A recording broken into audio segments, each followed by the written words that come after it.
Hello everyone, and welcome to another game from round 2 of the 2013 Candidates Tournament. It's a game between Levon Aronian and Boris Gelfand. Now, in this game, as you'll see, both players made a lot of great decisions, up until one point where one player made a decision that wasn't really great. But you'll see what I mean by this. We even have a photo of this encounter. Here it is, Aronian on the left and Gelfand on the right. It's a position from the middle of the game, but it's not a spoiler, I assure you. So let's see the game, and we will show the standings of the other games after this game. Aronian opens with knight to f3. We have c5, so the ready opening. c4, transposing into the English.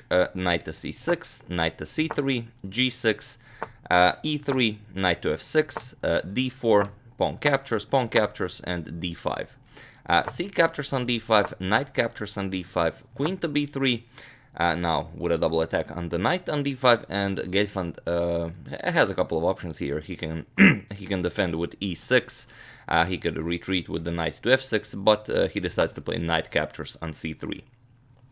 And here Aronian can definitely capture the knight immediately, but he plays an in-between move before doing so. So bishop to c4.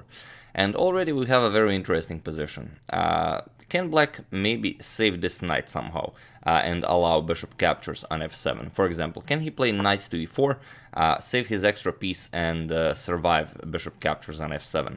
It's a very interesting position for you to check out. So feel free to pause the video here and try to defend this for black. I will give it a couple of seconds as usual.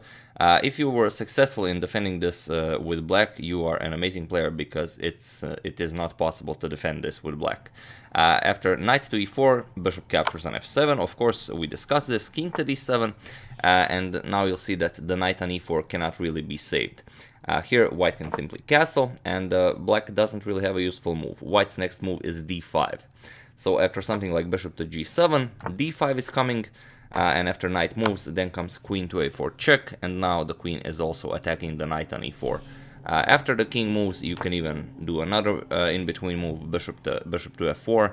Now the knight on e5 is attacked twice as well, and there really is no good way to defend this. If you defend with queen d6, then simply queen captures here, then the knight is attacked 3 times. The rook is coming into the game, black is completely lost here. So if you decided that it's not possible to save the piece, then you were in fact correct. Gelfand played knight to d5. He decided to give up the knight this way. Bishop captures, and now e6. Bishop captures on c6, pawn captures, and now Aronian castled. And if you look at this position, it's a pretty equal position. All of Gelfand's pieces are still undeveloped, and the king is still in the center. And here Gelfand decides to play a very interesting move. Now, of course, you see that your c-pawn is isolated, so one move you might consider is immediate queen to d5, and this is in fact perfectly fine. But Gelfand plays bishop to e7, and this is very interesting because it allows bishop to h6. Now, why would you allow bishop to h6? Well, let's see. Bishop to h6, you simply prevent black from castling. Then, of course, Gelfand had in mind queen to d5, and after queen moves, now f6.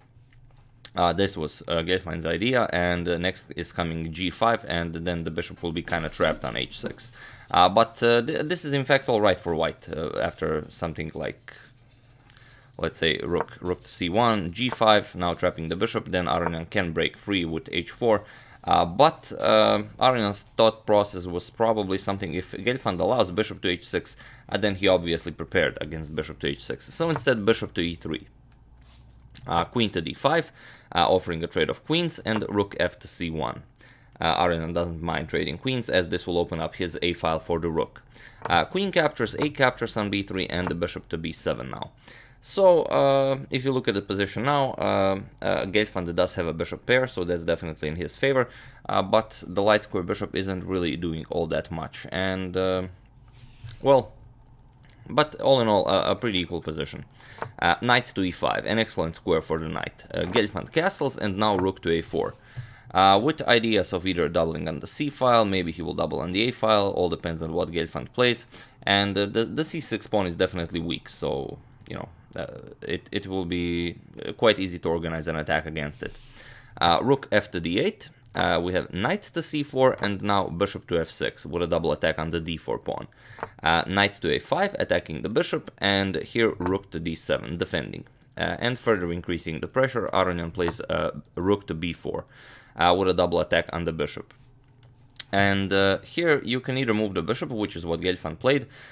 You can also go rook b8, but it kind of seems like this loses to knight captures on c6. Not directly. After rook to c8, now with a double attack on the knight, rook captures on b7, rook captures and knight to e7 check. Now you have to capture, rook captures on c8, king moves, and now rook to c3, defending the b3 pawn. After all of this, white would be up a pawn, but it's a doubled b pawn. It's very unlikely you would be able to win this. So rook to b8 was actually a viable move, but pretty much forcing a draw variation. So Gelfand doesn't want to do this. He goes bishop to a6. We have knight captures on c6, and now rook to b7. h3, making some breathing room for the king. King to g7, and now rook captures. Bishop captures, and knight back to e5. Bishop to d8. We have b4 and rook to c8. And this rook to c8 move was actually the move that lost Gelfand the game.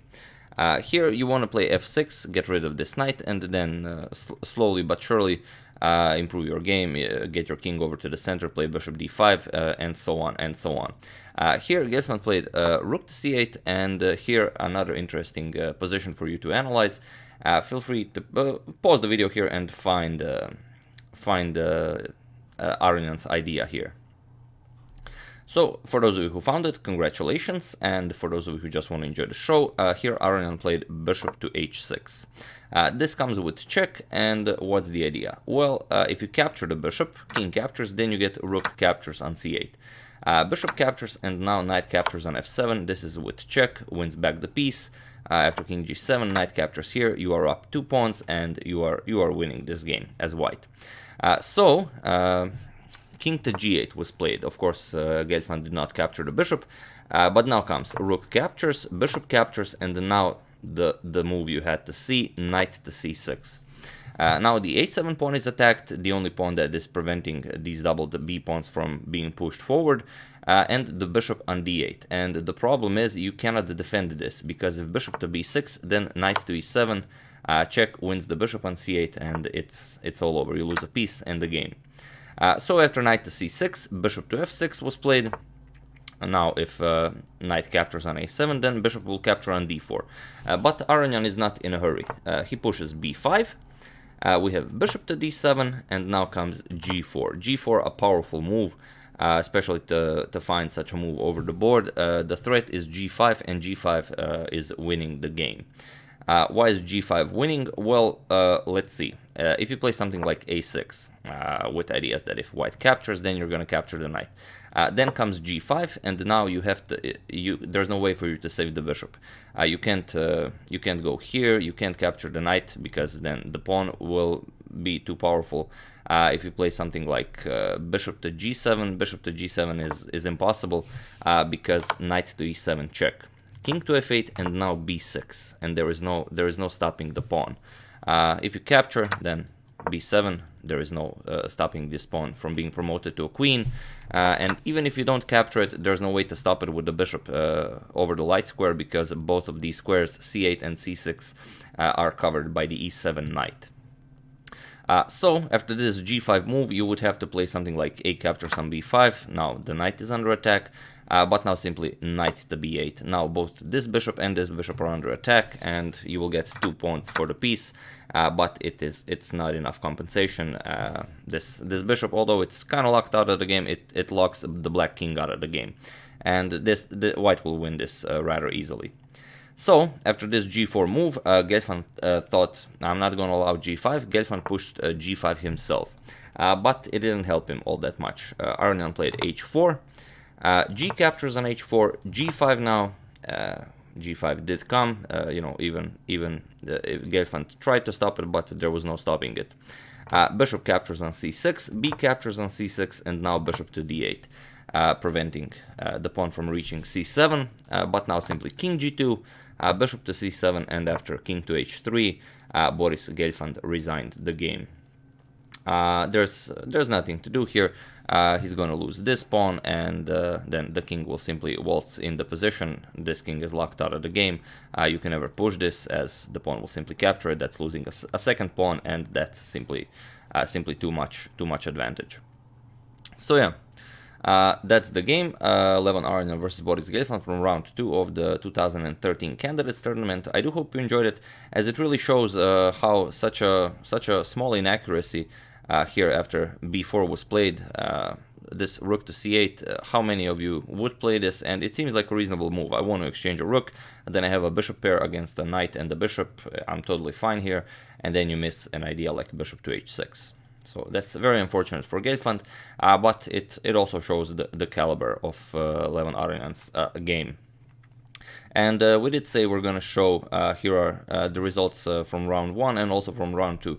Like we said, in round 1 all of the games were drawn, and from round 2 Carlsen drew his game against Vladimir Kramnik with the white pieces relatively quickly, and they did ask Carlsen what he thought about chess nowadays, and could he, since he is now so much higher rated, can he make the game more interesting. But he said that he drew his first game against Aronian relatively quickly, and now his second game against Kramnik relatively quickly, so he doesn't see much excitement going on there.